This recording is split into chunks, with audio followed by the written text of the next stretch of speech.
Handa na ba ang inyong mga puso para sa isang kwentong susubok sa inyong pananaw tungkol sa tiwala at katapatan? Ako po si Donna at ito ang Tadhana TV. Halina't pakinggan natin ang isang salaysay kung saan ang pinakamatamis na pagmamahal ay nag-iwan ng pinakamasaklap na sugat. Sabi nila, ang tahanan ay kung nasaan ang puso mo.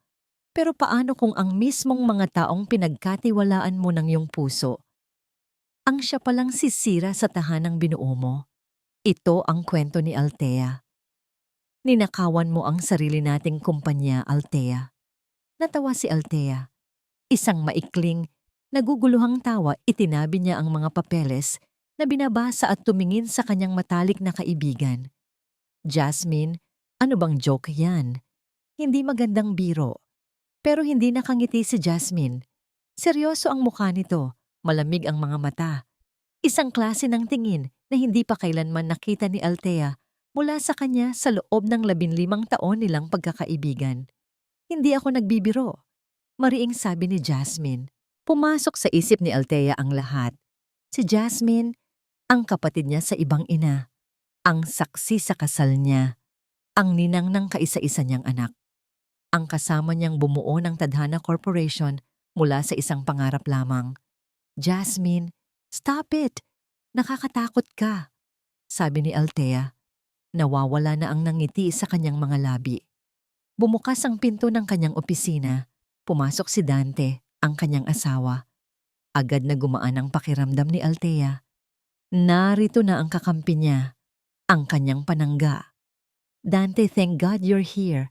Si Jasmine, kung ano-anong sinasabi. Hindi siya pinatapos ni Dante. Lumakad ito, hindi sa tabi niya, kundi sa tabi ni Jasmine. May dala itong isang makapal na folder. Parang nabasag ang lahat ng tunog sa paligid. Huminto sa pagtibok ang puso niya. Tumingin siya mula kay Dante papunta kay Jasmine at pabalik. Nakatayo silang dalawa sa harapan ng kanyang mesa. Ang dalawang pinakamahalagang tao sa buhay niya. At sa mga mata nila, iisa lang ang nakikita niya. Isang hatol. Anong ibig sabihin nito? Nanginginig na tanong ni Althea. Inilapag ni Dante ang folder sa ibabaw ng kanyang mesa na gawa sa mahogany. Isang malutong na tunog ang nilikha nito sa katahimikan ng kwarto. Narito ang lahat ng ebidensya, Althea, sabi ni Dante. At ang boses nito ay walang emosyon, walang pagmamahal, parang nakikipag-usap sa isang estranghero. Ang mga bank transfer, ang mga pekeng invoice, ang mga withdrawal, napapunta lahat sa secret offshore account mo. Binuksan niya ang folder. Nandoon nga, mga dokumento, mga pirma na kamukhang-kamukha ng sa kanya, mga numero na hindi niya maintindihan. Hindi totoo yan. Totoo yan. Halos pabulong na sabi ni Althea. Napatingin siya kay Dante, naghahanap ng kahit anong bahid ng pagdududa sa mga mata nito, kahit katiting na pagtitiwala. Dante, kilala mo ako. Hinding-hindi ko gagawin to. Pero ang tanging nakita niya ay isang pader. Isang malamig at matigas na pader. Althea. Nagsalita si Jasmine. At sa unang pagkakataon, may bahid ng kunwaring awa sa boses nito. Alam naming stressed ka lately. Baka hindi mo na namamalayan ang mga ginagawa mo. Ang mga salitang iyon, ang paraan ng pagkakasabi. Iyon ang unang patak ng lason. Ang unang pagdududa na itinanim hindi tungkol sa pera, kundi tungkol sa kanyang sariling pag-iisip. Napatayo si Althea, nanginginig ang mga tuhod. Bakit? Halos hindi niya mahanap ang kanyang boses. Dante, anong ibig sabihin nito? Jasmine? Bakit? Tumingin si Dante sa kanya. At sa huling pagkakataon, nagsalita ito. Hindi na bilang asawa, kundi bilang isang berdugo. Althea, itigil mo na ang pagpapanggap mo. Ang mga salitang itigil mo na ang pagpapanggap mo ay umalingaw-ngaw sa loob ng isip ni Althea. Paulit-ulit na parang sirang plaka. Pagpapanggap? Kailan siya nagpanggap? Ang buong buhay niya, Ang 10 taon ng pagsasama nila ni Dante, ang pagkakaibigan nila ni Jasmine. Yun ba ang sinasabi nilang isang pagpapanggap? Hindi ko maintindihan, sabi niya, at ang boses niya ay basag. Dante, paano mo nasasabi yan sa akin? Hinawakan ni Jasmine ang braso ni Dante. Isang kilos na tila nagbibigay ng suporta dito. Pero para sa paningin ni Althea, ito'y isang pag-angkin. Althea, last week lang, malumanay na sabi ni Jasmine na para bang nagpapaalala sa isang batang makakalimutin. Yung meeting kay Mr. Tan, ang pinakaimportante nating kliyente. Hinintay ka namin, hinintay ka niya, pero hindi ka dumating. Kumunot ang noo ni Althea. Anong sinasabi mo? Nakaschedule yon for next week, Tuesday. Nagkatinginan si Dante at Jasmine, isang tingin na puno ng pag-aalala at awa. Isang tingin na lalong nagpataranta kay Althea. Mahal, sabi ni Dante, lumalapit sa kanya. That was last Tuesday. Tinatawagan ka namin, pero hindi mo sinasagot. Nagalit si Mr. Tan. Muntik nang mawala ang kontrata. Hindi. Hindi maaari. Kinuha ni Althea ang kanyang cellphone, nanginginig ang mga kamay. Binuksan niya ang kanyang calendar. Hinanap ang nakaraang linggo. Martes. Wala. Walang appointment. Walang pangalan ni Mr. Tan. Isang blankong espasyo lang. Pero, sigurado ako, inilagay ko yan dyan. Bulong ni Althea. Mas para sa sarili niya kaysa sa kanila. Ang puso niya'y tila pinipiga. Imposible. Siya ang pinakameticulous sa schedule. Hindi siya nakakalimot. Sa gitna ng kanyang pagkalito, ang mga mata niya ay napadako sa pintuan. Nakatayo roon si Manang Lydia, ang kanilang kasambahay, may dalang tray na may 3 baso ng tubig. Nagtama ang kanilang mga mata sa isang iglap. Nakita ni Althea ang takot sa mga mata ng matanda. Isang takot na mabilis nitong ikinubli. Agad na yumuko si Manang Lydia. Maingat na inilapag ang tray sa isang maliit na mesa at mabilis na lumabas na hindi na muling tumingin sa kanya. Bakit? Bakit parang natatakot din ito? Althea. Muling nagsalita si Jasmine. Ang boses ay puno ng pag-aalala na parang asukal na bumabalot sa lason. Yung mga papeles para sa renewal ng lease ng warehouse, naalala mo ba? Pinirmahan mo last month. Pero mali yung mga dokumentong naibigay mo. Buti na lang at naagapan ko. Gusto nang sumigaw ni Althea. Gusto niyang sabihin na imposible ang lahat ng ito, na mayroong mali. Pero ang paraan nila ng pagsasalita, ang mga ebidensya na ipinapakita nila, ang blankong espasyo sa calendar ng cellphone niya, lahat ay nagsasabing siya ang mali. Nakikita mo ba, Althea? Sabi ni Dante. Ang boses ay malambing, ngunit may bigat. Masyado ka nang pagod. Masyado mong pinapagod ang sarili mo. We're just worried about you. Ang mga salitang iyon, we're worried about you, ay tumusok sa kanya. Hindi iyon pag-aalala. Iyon ay isang sentensya, isang hatol, na siya ay hindi na mapagkakatiwalaan, na ang sarili niyang isip ay kinakalaban na siya. Unti-unting lumapit si Dante sa kanya. Inilagay nito ang kamay sa kanyang balikat. Isang kilos na dating nagbibigay sa kanya ng kapanatagan. Pero ngayon ay parang isang mabigat na kadena. Maybe you need to rest. Mahal, masyado ka nang stressed, sabi nito habang hinahaplos ang kanyang braso. Naghintay ito ng isang saglit, pinapakiramdaman ang kanyang kahinaan at sa kanya binitiwan ang huling salita. I think I should handle the company for now. Ang salitang handle ay tumatak sa isip ni Althea. Hindi manage, hindi otobo, lead, kundi handle. Parang isang bagay na sira, isang problema na kailangang ayusin. Ganoon na ba ang tingin nila sa kanya? Hindi mo pwedeng gawin to, Dante. Mariin niyang sabi. Sinusubukan na bawiin ang lakas sa kanyang boses. This is my company. Our company. At iyon na nga ang problema, Althea. Sagot ni Dante. At sa unang pagkakataon, nawala ang pagkukunwaring pag-aalala sa boses nito at napalitan ng pait. Lagi na lang may company. Nakakalimutan mo na pamilya tayo. Isang malaking kasinungalingan. Alam ni Althea na kasinungalingan yon. Ang bawat tagumpay niya ay para sa kanila. Ang bawat pagod niya ay para sa kinabukasan ng kanilang anak. Bumalik sila sa kanilang mansyon sa Makati. Ang biyahe ay tahimik, isang katahimikan na mas maingay pa sa sigawan. Pagpasok nila sa malaking pinto, ang unang bumungad sa kanila ay hindi ang mainit na yakap ng kanilang tahanan, kundi isang malamig na katotohanan. Sa tabi ng hagdanan, nakatayo ang maleta niya. Ang paborito niyang maleta na ginagamit nila sa kanilang mga family vacation. Nakaayos na, nakasara na. Parang may kumirot sa kanyang dibdib. Isang sakit na mas matindi pa sa naramdaman niya kanina sa opisina. Dito, sa bahay nila, mas masakit. Ano to? Tanong niya, nakatingin sa maleta. Si Jasmine ang sumagot, na ngayon ay nakaupo sa sofa na para bang siya na ang may-ari ng bahay. Para makapagpahinga ka, Althea, we booked a room for you sa isang hotel para makapag-isip-isip ka. Mag-isip-isip? Tumaas ang boses ni Althea. Pinalalayas niyo ba ako sa sarili kong pamamahay?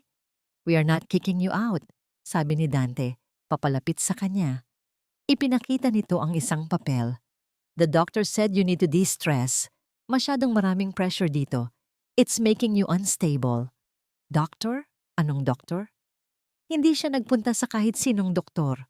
Ngunit bago pa siya makapagtanong, bumaba mula sa hagdanan ang kanilang anak na si Leo, kasunod si Jasmine. Leo anak, sabi ni Althea, akmang lalapit para yakapin ang bata. Ito lang ang kailangan niya ngayon, ang yakap ng kanyang anak. Ngunit nang iunat niya ang kanyang mga braso, umatras si Leo. Nagtago ito sa likod ni Dante. Ang maliliit na kamay ay mahigpit na nakakapit sa pantalon ng ama. Ang mga mata ng bata ay puno ng pagkalito at takot. Takot sa kanya. Mama, are you sick? Tanong ng bata sa isang mahinang tinig. Tita Jasmine said you're sick. You need to rest. Gumuho ang mundo ni Althea. Ang salita ng kanyang anak na inutos ng kanyang kaibigan ay mas masakit pa sa sampal. Higit pa sa saksak.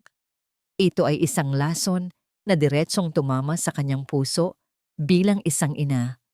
Tumingin siya kay Jasmine at nakita niya itong nakangiti.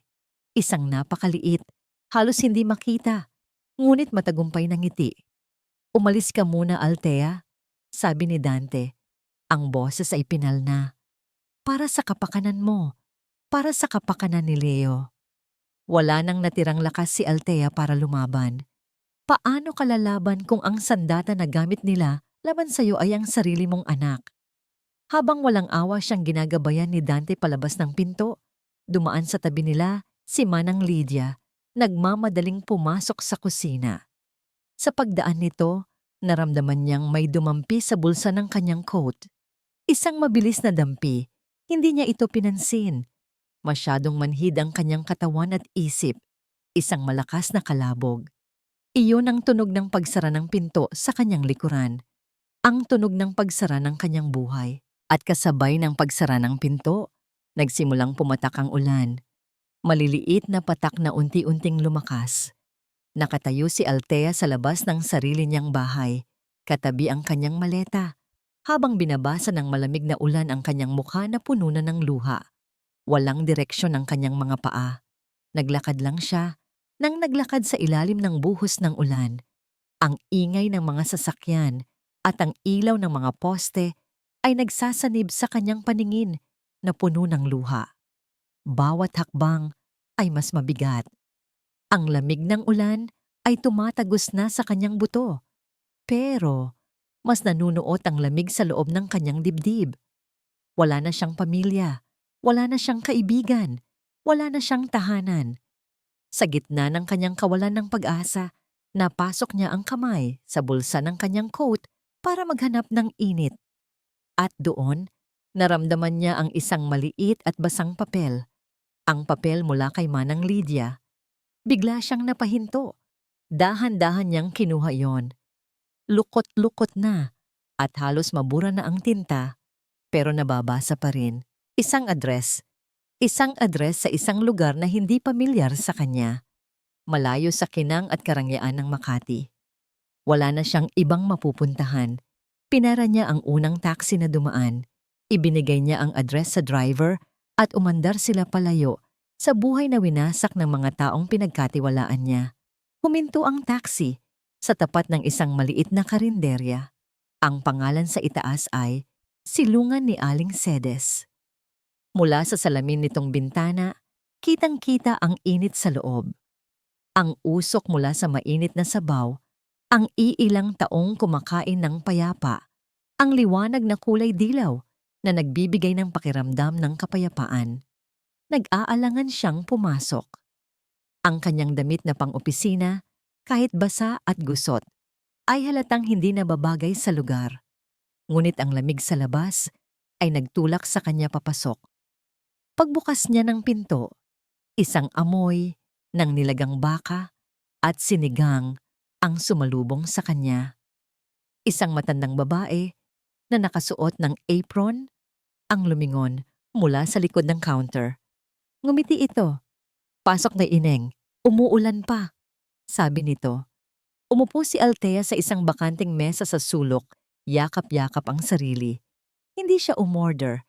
Hindi niya alam kung ano ang gagawin. Makalipas ang ilang sandali, nagulat siya nang may isang mangkok ng mainit na sabaw na inilapag sa kanyang harapan. Tumingala siya. Ang matandang babae. "Mukha kang giniginaw, Ineng. Humigop ka muna. Pampainit ng tiyan," sabi nito, bago bumalik sa counter na hindi nagtatanong.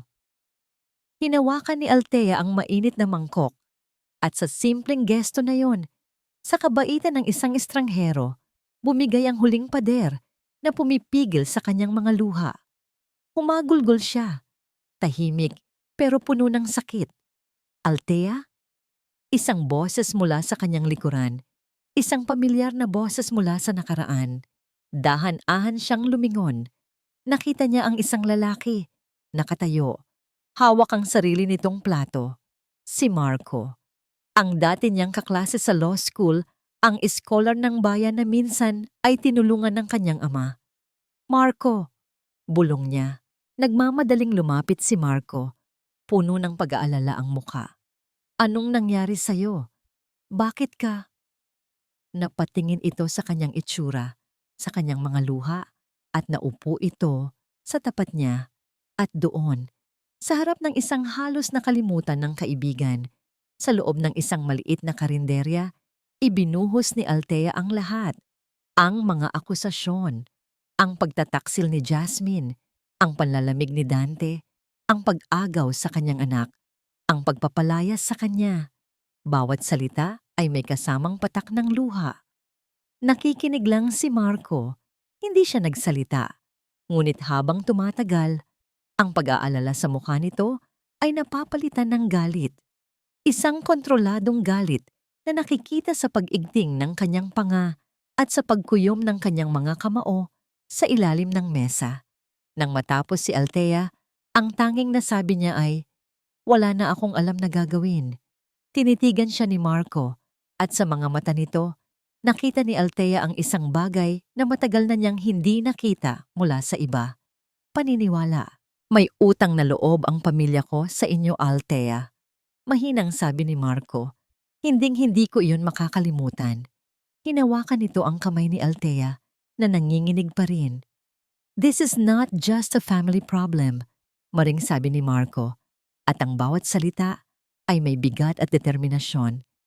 "This is a criminal conspiracy at lalaban tayo." Ang mga salitang "lalaban tayo" ni Marco ay nagbigay ng init sa nanlalamig na puso ni Althea. Sa unang pagkakataon, sa loob ng 24 na oras, naramdaman niyang hindi siya nag-iisa. Pero paano? Paano sila lalaban? Hawak ni Dante at Jasmine ang lahat. Ang pera, ang kumpanya, ang bahay, at higit sa lahat, ang kanyang anak. Paano, Marco? Tanong ni Althea, habang pinupunasan ang huling bakas ng luha sa kanyang pisngi. Nasa kanila ang lahat ng alas. Ginawa na nila akong kontrabida. Ginawa na nila akong baliw sa paningin ng lahat. Umiling si Marco. Iyan na nga ang mali nila, Althea. Masyado silang kampante, sabi niya, at sa kanyang mga mata ay may kislap ng isang estratehista. Kung lalaban ka ng harapan ngayon, talo ka. Gagamitin nila ang lahat para patunayan na unstable ka. Ang kailangan natin ay isang bagay na hindi nila inaasahan. At ano yon? Ang iyong kahinaan, sagot ni Marco. Napakunot ang noo ni Althea. Hindi kita maintindihan. Kailangan nilang maniwala na nanalo na sila. Nawasak ka na. Nasumuko ka na. Paliwanag ni Marco. Kapag kampante na sila, doon sila magkakamali. Doon sila mag-iiwan ng mga bakas. At doon tayo papasok. We need you to play a role, Althea. Ang pinakamahirap na role ng buhay mo. Magmakaawa? Sa kanila? Nandidiring sabi ni Althea. Ang buong pagkatao niya ay sumisigaw ng pagtutol. Isang CEO. Isang leader, hindi siya kailanman nagmakaawa. Hindi para sa'yo. Malumanay na sabi ni Marco. Para kay Leo. Ang pangalan ng kanyang anak. Iyon ang nagpabago sa lahat. Nawala ang pag-aalangan. Napalitan ito ng isang malamig at matigas na determinasyon. Tumingin siya kay Marco at tumango. Ano ang kailangan kong gawin? Ilang sandali pa. Sa loob pa rin ng karinderya, hawak na ni Althea ang kanyang cellphone. Nakadial na ang numero ni Dante. Huminga siya ng malalim. Ipinikit ang mga mata. At nang muli niya itong imulat, ibang Althea na ang naroon. Ang mga mata niya'y walang buhay, ang kanyang mga balikat ay lupaypay. Nang sagutin ni Dante ang tawag, nagsimula na ang palabas. Dante? Nagsimula si Althea.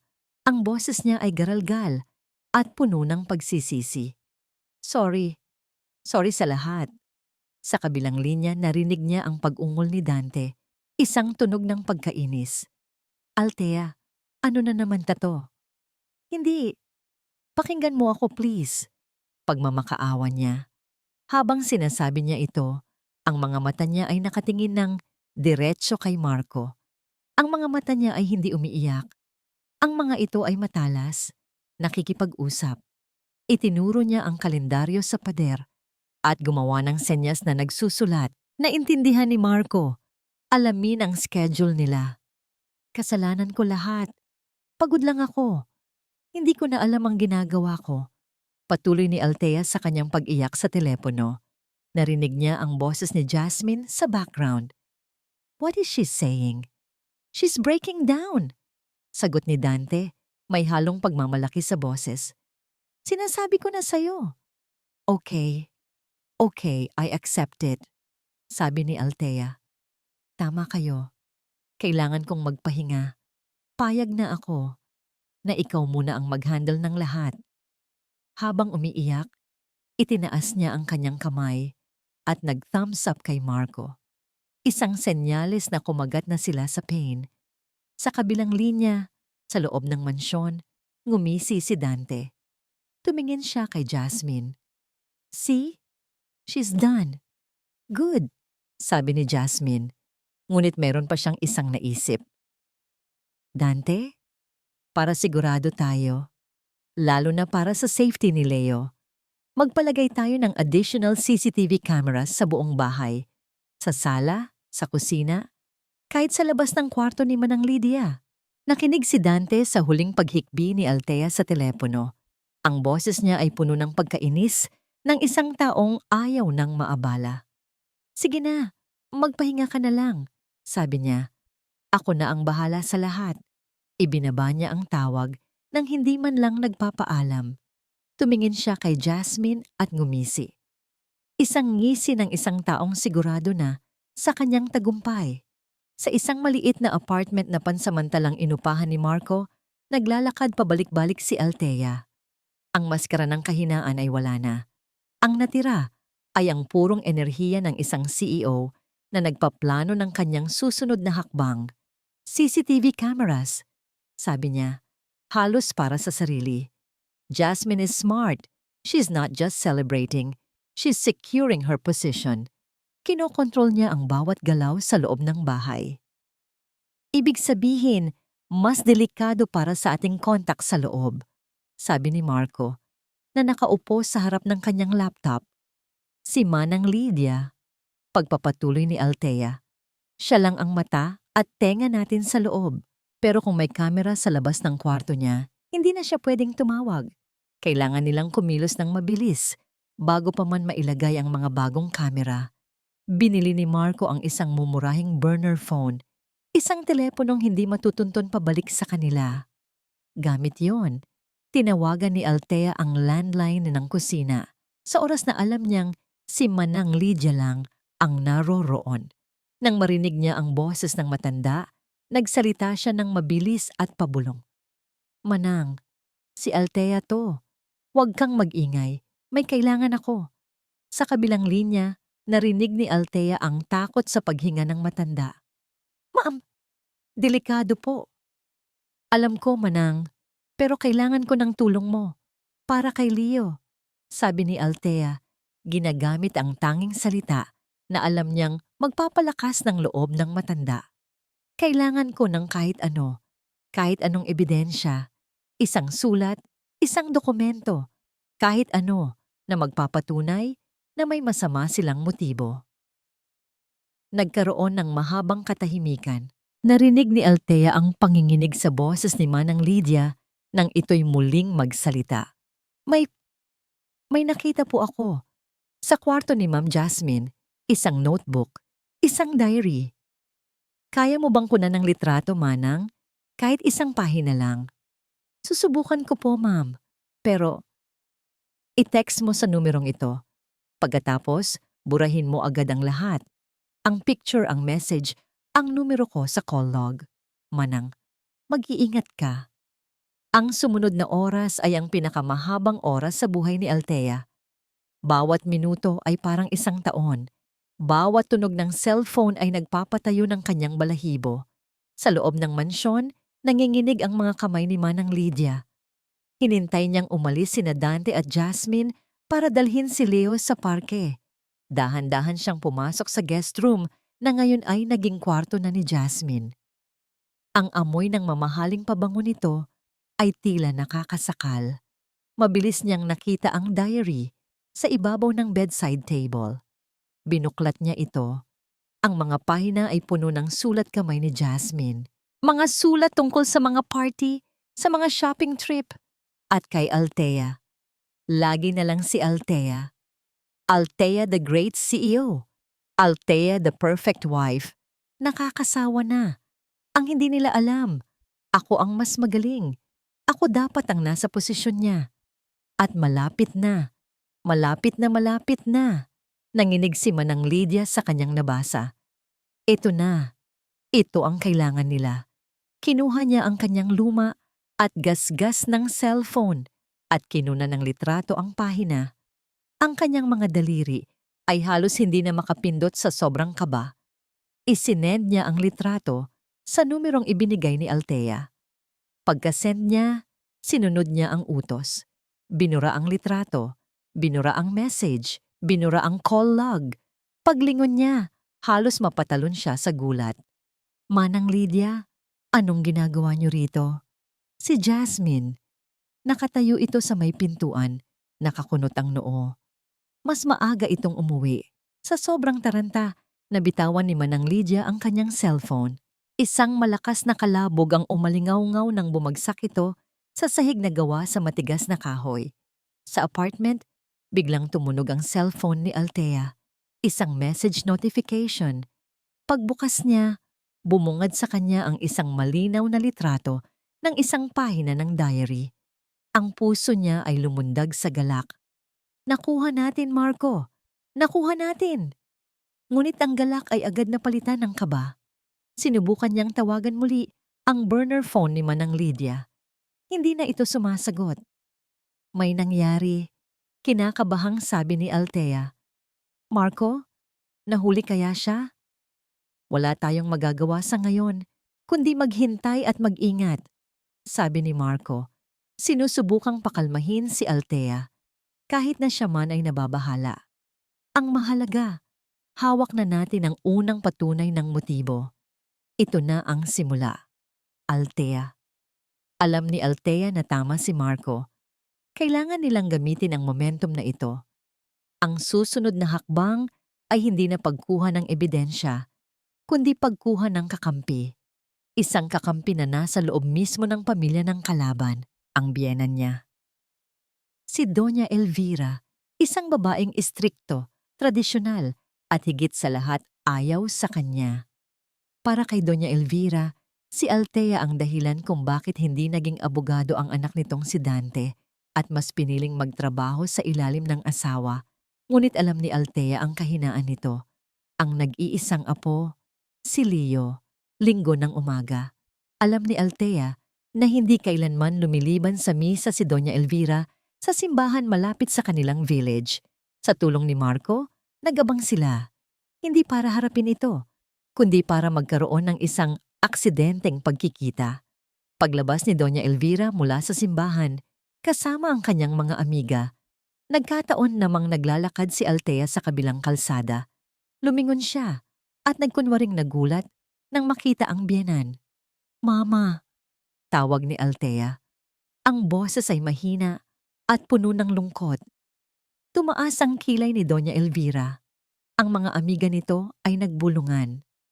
"Althea, anong ginagawa mo rito?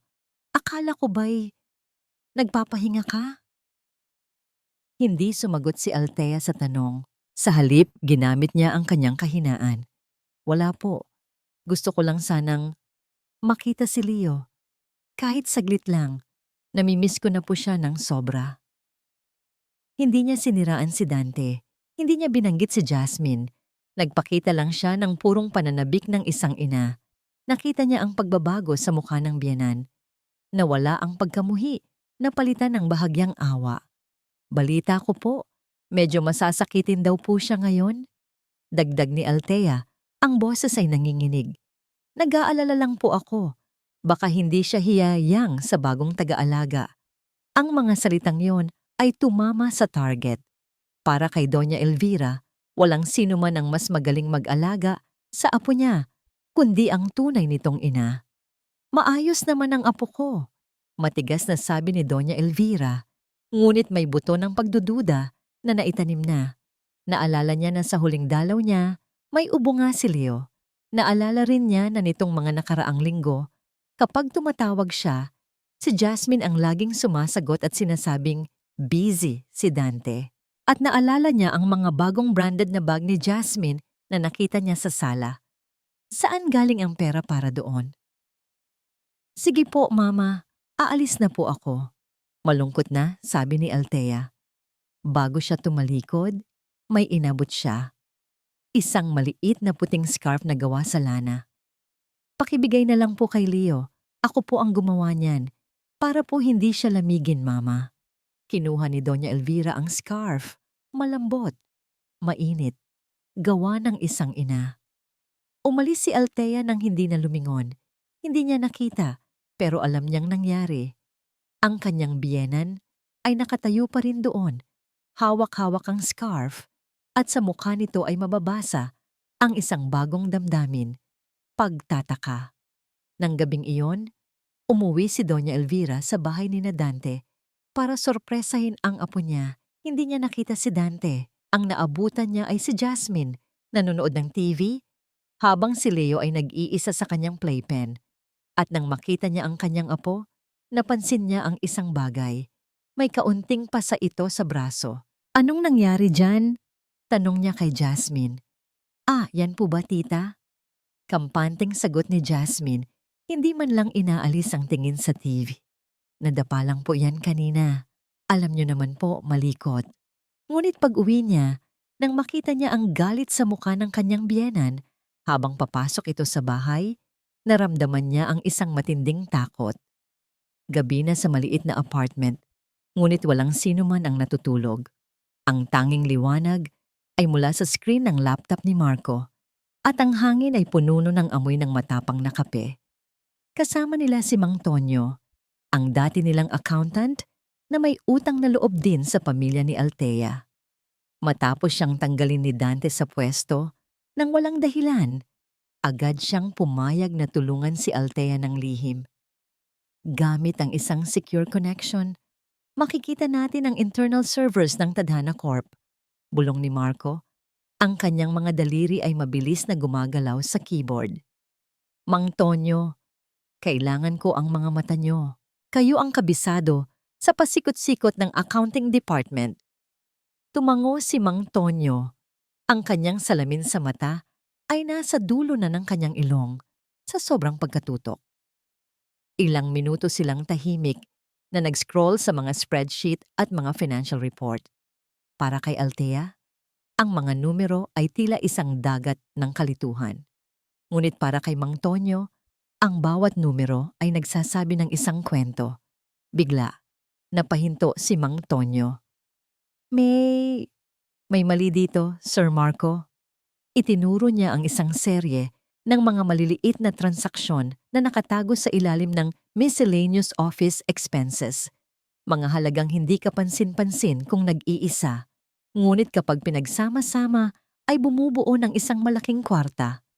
Sinusundan ko ang trail, sabi ni Marco, nagtatype ng mas mabilis. Lahat ng ito napupunta sa iisang account, isang bagong supplier na tinatawag na JA Holdings. Naramdaman ni Althea ang panlalamig ng kanyang dugo. JA Jasmine.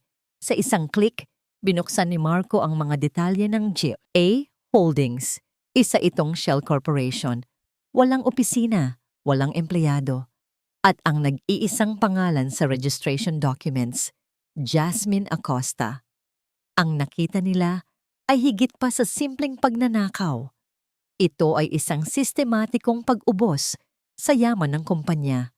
Bawat linggo, mayroong malaking halaga na inililipat, nakatago sa ilalim ng mga pekeng marketing fees, consultancy payments at mga ghost employee. Napatakip ng bibig si Althea. Ang bawat numerong nakikita niya ay kumakatawan sa kanyang dugo at pawis. Bawat puyat, bawat sakripisyo, bawat tagumpay, unti-unting ninanakaw sa kanya. Ang gigil, ang matinding galit, ay nagsimulang umakyat sa kanyang lalamunan. Biglang may nakitang dokumento si Althea sa screen. Isang deed of sale. Nakapirma ang pangalan niya. Teka, pinirmahan ko ba to? Naguguluhang tanong niya. Isang bakas ng gaslighting ay gumugulo pa rin sa kanyang isip. Sumilip si Mang Tonyo. Inilapit ang mukha sa screen. Tinitigan niya ang pirma. Hindi po kayo yan, ma'am, mariin niyang sabi. Kilala ko po ang pirma niyo. Hindi po ganito kabilis. Ito pong sa dulo. Parang minadali. Iyon na. Ang katibayan. Isang konkretong patunay na hindi siya nababaliw. Habang patuloy na naghahalongkat si Marco, may isa pa siyang napansin. Ano tong recurring payment sa St. Raphael's Medical? Tanong niya. Isang malaking halaga na binabayaran buwan-buwan sa isang pribadong ospital. Ngunit bago pa nila yon masuri, isang mas malaking isda ang kanilang nahuli. Nag-type si Marco sa Public Records Database, hinahanap ang JA Holdings at bumungad sa kanila ang katotohanan. Althea? Sabi ni Marco, at ang boses niya ay seryoso at mabigat. Ang JA Holdings, may isinasara silang deal. Ibinebenta nila ang isang lote. Anong lote? Ipinakita ni Marco ang mga detalye. Nanlaki ang mga mata ni Althea. Hindi lang ito basta isang lote. Ito ang lupain sa Laguna na binili niya para sa planong expansion ng Tadhana Corp. Ang pinakamalaki nitong asset. Kailan? Nanginginig na tanong ni Althea. Tumingin si Marco sa petsa ng transaksyon. Tumingin siya sa orasan sa pader. At saka siya tumingin kay Althea. Kung maisasara nila ang bentahang to, mawawala ang pinakamalaking asset ng Tadhana Corp, sabi ni Marco. At mayroon na lang tayong 48 hours para pigilan sila. 48 oras. Ang mga salitang iyon ay parang bombang sasabog anumang oras. Hindi sila pwedeng pumunta sa pulis. Sasabihin lang ni na Dante na ito ay isang alitan sa negosyo, isang away mag-asawa. Ang kailangan nila ay isang bagay na mag-uugnay sa lahat, isang malinaw na patunay ng masamang intensyon, isang pagkakamali na dulot ng pagkataranta. "We need to force her hand," sabi ni Marco. Ang kanyang mga mata ay nakatitig sa kawalan, nag-iisip. Kailangan nating takutin si Jasmine. Kailangan niyang isipin na malapit na siyang mahuli. "Paano?" tanong ni Althea. "Gagamitin natin ang sarili nilang sandata laban sa kanila," sagot ni Marco. "Ang pagmamanman. Sigurado akong hanggang ngayon may mga matang nakatingin sa'yo. Gagamitin natin yan para magtanim ng maling impormasyon." Kinabukasan, pumunta si Althea sa isang mataong coffee shop sa BGC. Nagsuot siya ng malaking sunglasses at isang scarf para magmukhang nagtatago. Umupo siya sa isang mesang malapit sa bintana. Gaya ng inaasahan, ilang sandali lang, isang lalaking kahina-hinala ang pumasok at umupo sa kabilang dulo ng kafe. Kunwari nagbabasa ng dyaryo. Ilang minuto pa, dumating si Aling Cedes, ang may-ari ng karinderya. Dala nito ang isang maliit na bayong. Ito ang pain. Isang taong hindi nila kilala. Isang koneksyon na hindi nila inaasahan. "Ma'am Althea, eto na po yung pinadala niyong ipabili," sabi ni Aling Cedes. Inilalapag ang isang brown envelope sa mesa. Hinawakan ito ni Althea. Ang kanyang mga kamay ay kunwari nanginginig. "Salamat, Aling Cedes, ito. Ito na ang lahat ng kailangan ko," sabi niya. Sapat lang ang lakas para marinig ng sino mang nakikinig. "Sigurado po ba kayo, ma'am?" "Oo," sabi ni Althea. Lumingalinga na para bang takot na takot. "Kumpleto na ang ebidensya ko laban sa kanila. Ang mga bank records, mga testimonya, lahat. Bukas na bukas, pupunta kami ng abogado ko sa piskal. Matatapos na rin to." Sa kabilang dulo ng cafe, si Marco na nakaupo sa ibang mesa at mukhang isa lang ordinaryong customer ay pasimpleng itinaas ang kanyang cellphone. Kumuha siya ng litrato, hindi kay Althea, kundi sa lalaking nagmamanman na ngayon ay abala sa pag-text sa ilalim ng kanyang dyaryo. Sa labas, mukha siyang kaawa-awa, isang babaeng takot na humahawak sa kanyang huling pag-asa. Pero sa loob, isang reyna ang naglalaro ng chess. Ang bawat galaw ay kalkulado. Sa mansyon, natanggap ni Jasmine ang text mula sa kanyang tauhan. "Target is at a coffee shop." May kausap na matandang babae, may inabot na brown envelope. Narinig ko usapan nila. Hawak na daw niya lahat ng ebidensya. Bukas pupunta sa piskal. Nanlamig ang buong katawan ni Jasmine. Ebidensya? Paano? Paanong nangyari yun? Akala ba niya'y wasak na si Althea? Akala ba niya'y sumuko na? Ang pagiging kampante niya ay biglang naging purong takot. Hindi na siya nag-isip ng diretsyo. Ang tanging nasa isip niya ay kailangan nilang sirain ang ebidensyang iyon. Kailangan nilang unahan si Althea.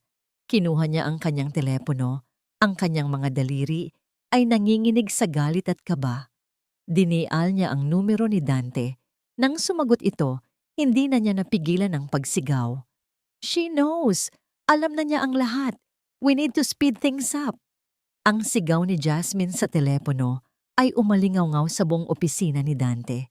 Sa unang pagkakataon, nakaramdam si Dante ng tunay na takot. Ang plano nilang perpekto ay biglang nagkakalamat.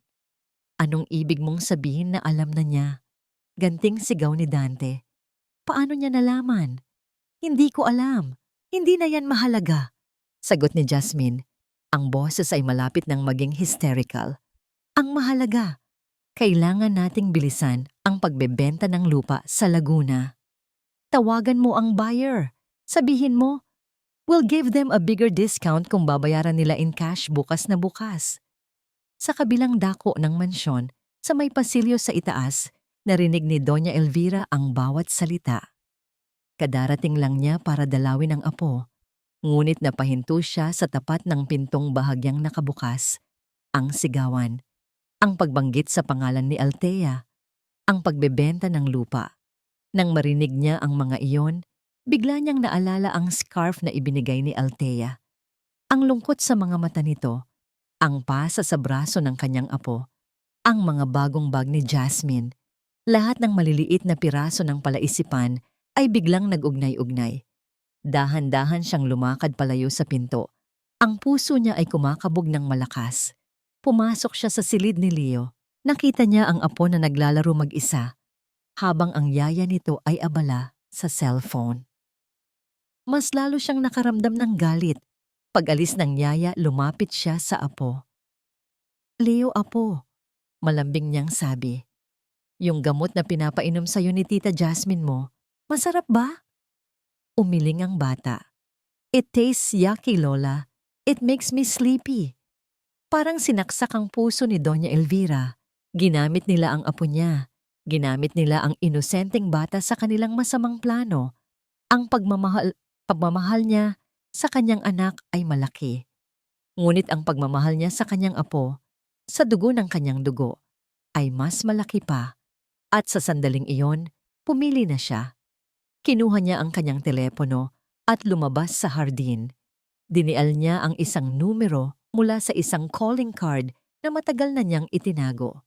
Ang numero ng law firm ni Marco na ibinigay sa kanya ng isang amiga. Nang may sumagot sa kabilang linya, hindi siya nag-alinlangan. "Hello, I need to speak with Attorney Marco. Please tell him it's about Althea." Kinagabihan, nagbalik ang katahimikan sa mansyon.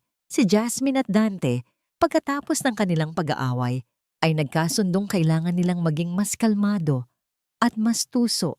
Akala nila, kontrolado na nila ulit ang sitwasyon. Bumaba si Doña Elvira sa sala. Ang kanyang mukha ay kalmado, ngunit ang kanyang mga mata ay may kakaibang kinang. "Dante, anak." "Jasmine," sabi niya sa isang matamis, ngunit may awtoridad na boses. "Naisip ko lang, ngayong ikaw na ang namamahala sa kumpanya, hindi ba't dapat ay magkaroon tayo ng isang selebrasyon? Isang family dinner? Para ipakita sa lahat, sa buong angkan, na ang pamilya natin ay matatag at nagkakaisa." Nagkatinginan si Dante at Jasmine. Isang family dinner. Ito ang perpektong pagkakataon. Ang perpektong paraan para ipakita sa lahat na si Althea ay wala na sa eksena at sila na ang bagong kapangyarihan. "Magandang ideya yan, Mama," sabi ni Dante. Ngumingiti. "Of course, Tita. That would be wonderful," sabi ni Jasmine na nasisiyahan sa ideya. "Mabuti," sabi ni Doña Elvira, isang maliit na ngiti ang sumilay sa kanyang mga labi. "Sa Sabado ng gabi, imbitahin natin ang lahat." Nang tumalikod siya para bumalik sa kanyang silid, ang ngiti sa kanyang labi ay nawala. Napalitan ito ng isang malamig na determinasyon.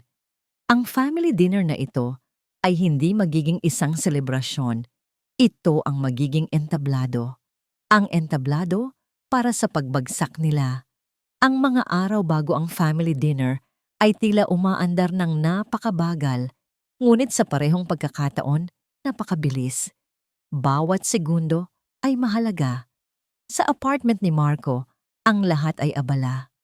Ang mga financial documents, nakahanda na. Sabi ni Mang Tonyo, ibinababa ang isang stack ng mga printout.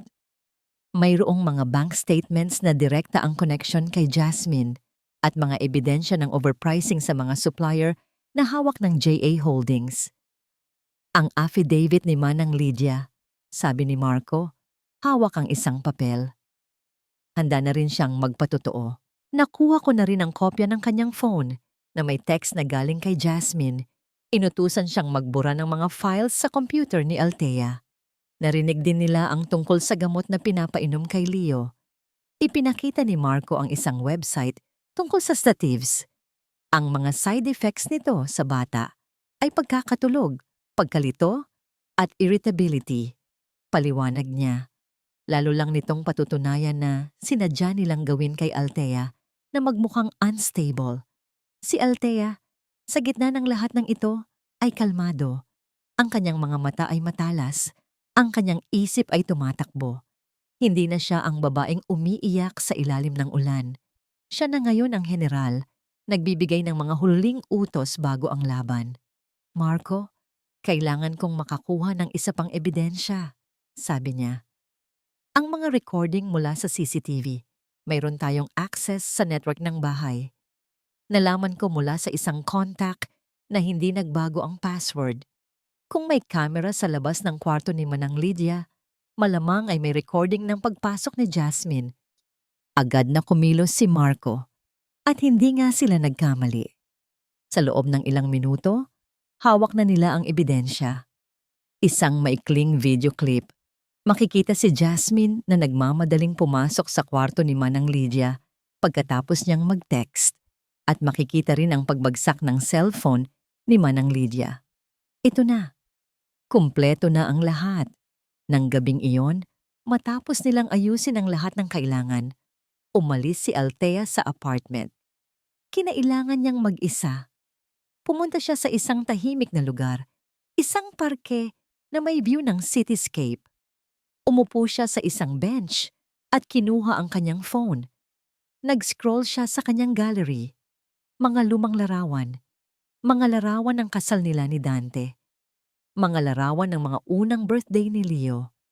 Mga larawan ng masayang pagsasama nilang tatlo. At mga larawan ng tawanan nila ni Jasmine sa mga panahong akala niya ay totoo ang pagkakaibigan nila.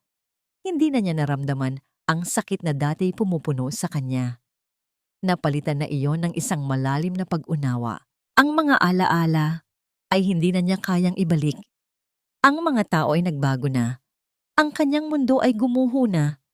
Ngunit mula sa mga guho, may bago siyang natagpuan, ang kanyang sariling lakas. Kinuha niya ang larawan nila ni Dante sa araw ng kanilang kasal. Nakangiti sila, puno ng pag-asa. Dahan-dahan niyang inilagay iyon na nakaharap sa bench. Tapos na ang chapter na yon ng kanyang buhay. Biglang tumunog ang kanyang telepono. Isang numero na hindi niya kilala. Sumagot siya.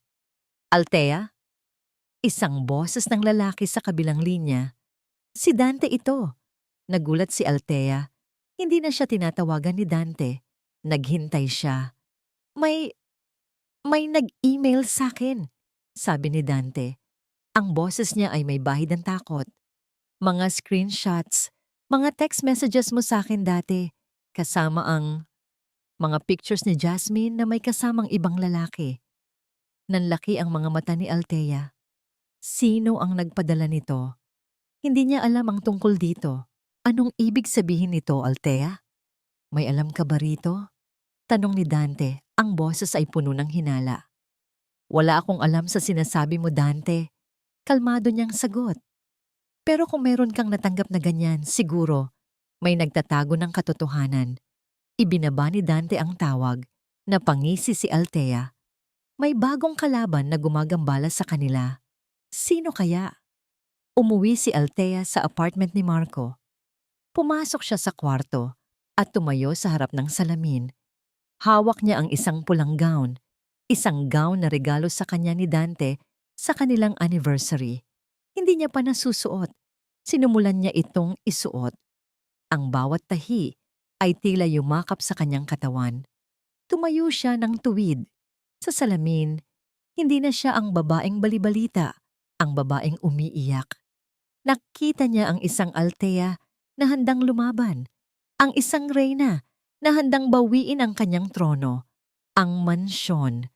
Ang dating tahanan ni Althea, ngayon ay puno ng ilaw at tawanan. Ang mga malalapit na kaibigan at kapamilya ni Dante at Jasmine ay naroroon, nagdiriwang. Ang ambience ay masaya, ngunit sa ilalim ng bawat ngiti, mayroong tensyon na hindi nakikita ng ordinaryong mata. Si Jasmine, nakasuot ng mamahaling gown, ay ngiting-ngiti na tila isang reyna. Si Dante, sa tabi niya, ay may halong kaba sa kanyang mga mata.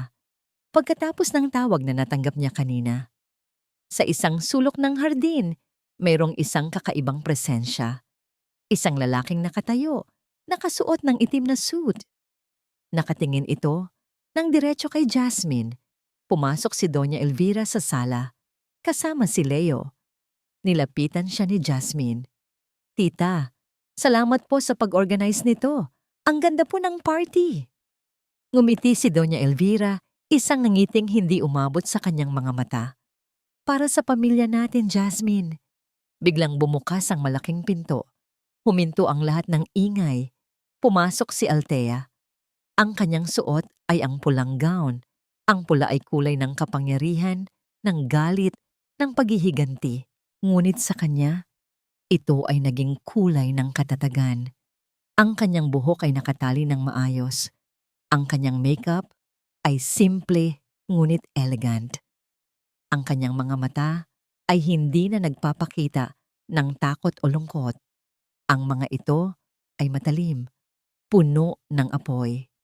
Para kay Dante at Jasmine, para siyang isang multo. Ang nangiti sa mga labi ni Jasmine ay nawala. Ang kaba sa mukha ni Dante ay naging takot. Althea, bulong ni Dante, anong ginagawa mo rito? Hindi sumagot si Althea. Naglakad siya ng dahan-dahan. Ang bawat hakbang ay may bigat ng 1,000 kwento. Ang lahat ng mata ay nakatuon sa kanya. Lumapit siya sa gitna ng sala, kung saan nakatayo si Dante. Kinuha niya ang mikropono mula sa kamay ni Dante na tila nagulat at hindi makapagsalita. Magandang gabi sa inyong lahat. Nagsimula si Althea. Ang boses niya ay malinaw, malakas, at may awtoridad. Maraming salamat sa pagdalo sa selebrasyong ito. Althea, itigil mo iyan, sabi ni Dante. Sinusubukang agawin ang mikropono. Ngunit mabilis na umiwas si Althea. Gusto ko lang ibahagi sa inyo ang ilang bagay na natuklasan ko kamakailan. Nagsimulang magbulungan ng mga tao. Nagsimula ng manginig si Jasmine. Nakita niya ang lalaking nakasuit sa hardin. Nakangisi ito sa kanya. Ang totoo po, pagpapatuloy ni Althea, ang Tadhana Corporation ay ninanakawan. Ninanakawan ng mismong mga taong pinagkatiwalaan ko. May isang malaking flat screen TV sa dulo ng sala. Biglang umilaw iyon. Isang litrato ang lumabas. Isang litrato ng isang pahina ng diary. Ang sulat kamay ni Jasmine. Lagi na lang si Althea. Althea the great CEO. Althea the perfect wife. Nakakasawa na. Ang hindi nila alam. Ako ang mas magaling. Ako dapat ang nasa posisyon niya. At malapit na. Malapit na malapit na. Isang malakas na hiyawan ang umalingaw-ngaw sa buong sala. Nagbulungan ng lahat. Nagsimula ng mamutla si Jasmine. Jasmine, anong ibig sabihin nito? Tanong ng isa sa mga tiyahin ni Dante. Hindi ko alam. Pekeng litrato yan. Sigaw ni Jasmine. Nagpapawis na ang noo. Peke? Tanong ni Althea. Ganoon ba? Subukan natin ang video. Biglang nagbago ang nasa screen. Isang video. Ang video mula sa CCTV camera. Makikita si Jasmine na nagmamadaling pumasok sa kwarto ni Manang Lydia. At pagkatapos ay makikita ang pagbagsak ng cellphone ni Manang Lydia. At ang pagpasok ni Jasmine sa kwarto at ang paglitaw ni Jasmine sa pinto. Ang lahat ng tao sa sala ay napamura. Nakita nilang lahat ang patunay. Si Dante ay tulala. Nakatingin siya kay Jasmine, ang kanyang mukha ay pununo ng pagdududa. Ang mga salitang sinabi sa kanya ng estranghero sa telepono ay umalingaw-ngaw sa kanyang isip. Ngunit ang huling bomba ay hindi pa nababato.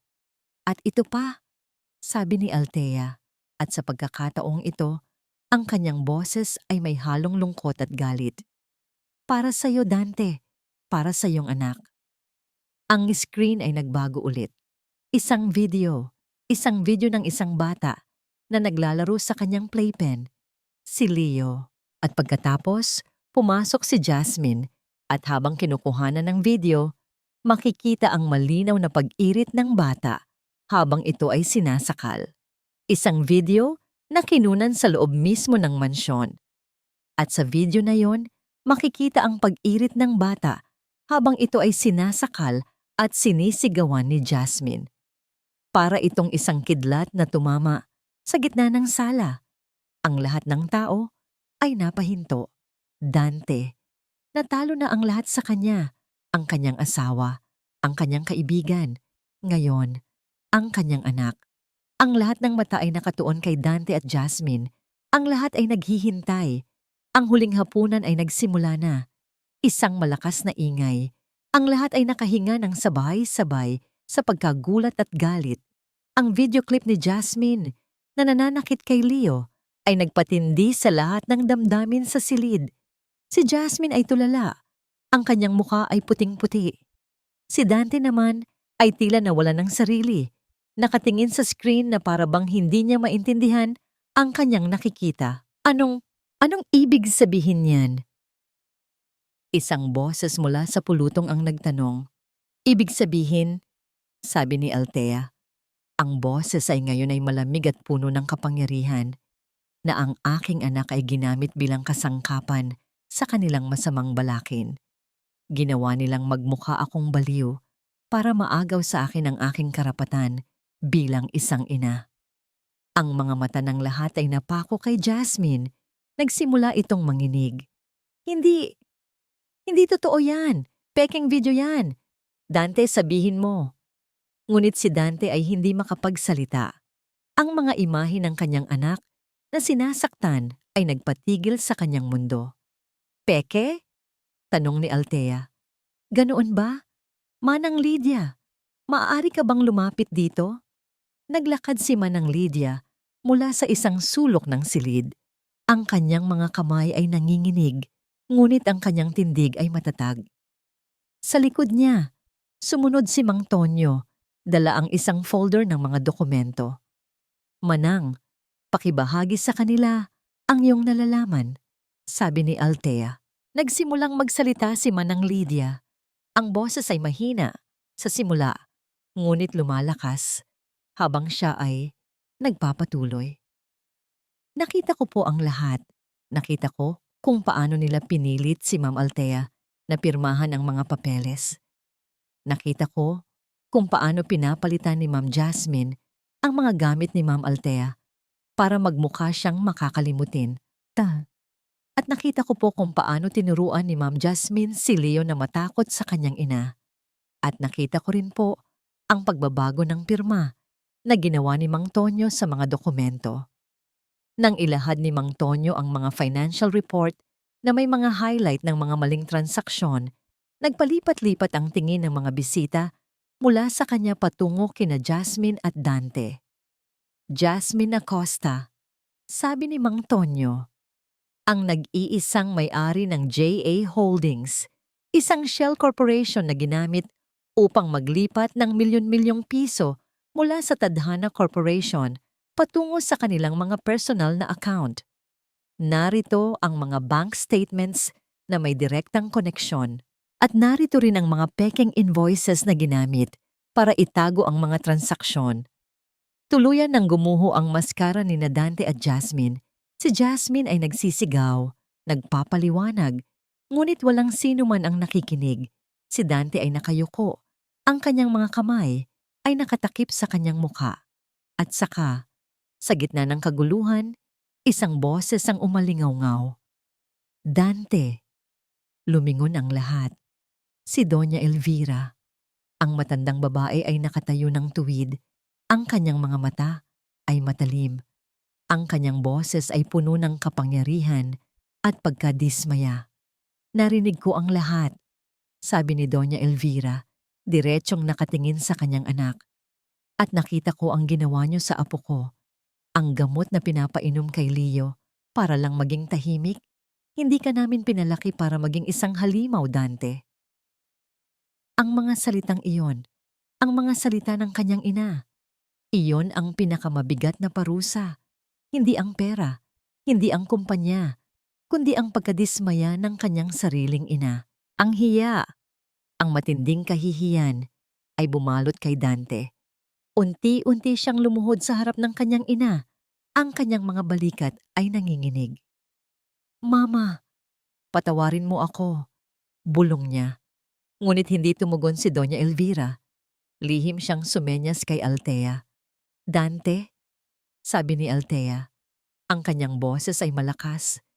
Ang lahat ng ebidensya ay nasa kamay na ng mga kinauukulan. Ito na ang katapusan ng inyong laro. Sa sandaling iyon, bumukas ang pinto. Pumasok ang 2 unipormadong pulis kasama si Marco. Lumapit sila kina Dante at Jasmine. Mr. Dante Alcantara at Miss Jasmine Acosta. Sabi ng isang pulis, kayo po ay arestado sa kasong fraud, estafa at child endangerment. Sinubukan ni Jasmine na tumakbo, ngunit mabilis siyang nahuli ng mga pulis.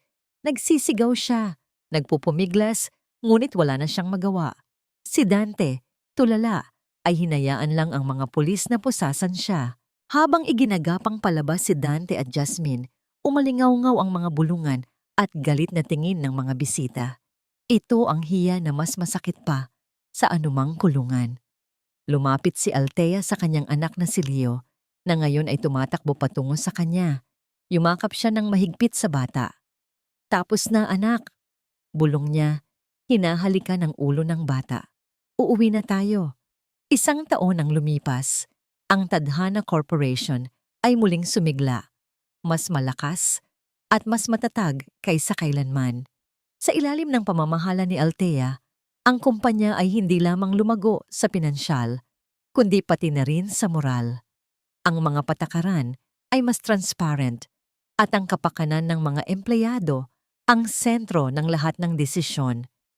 Si Marco ay naging head ng legal department at si Mang Tonyo ay bumalik sa kanyang pwesto, mas tapat at mas pinahahalagahan. Si Dante at Jasmine ay kapwa na hatulan. Si Dante ay nakulong ng ilang taon para sa kanyang mga krimen, habang si Jasmine, bilang mastermind, ay nakatanggap ng mas matinding sentensya. Ang kanilang mga pangalan ay naging kasing kahulugan ng kahihiyan, hiya sa mundo ng negosyo. Para kay Althea, hindi na ang luma niyang mansyon ang kanyang tahanan. Ibinenta niya iyon, kasama ang lahat ng masasamang alaala. Ngayon, naninirahan siya sa isang mas maliit, ngunit mas mainit, at mas maligayang bahay, malapit sa dagat.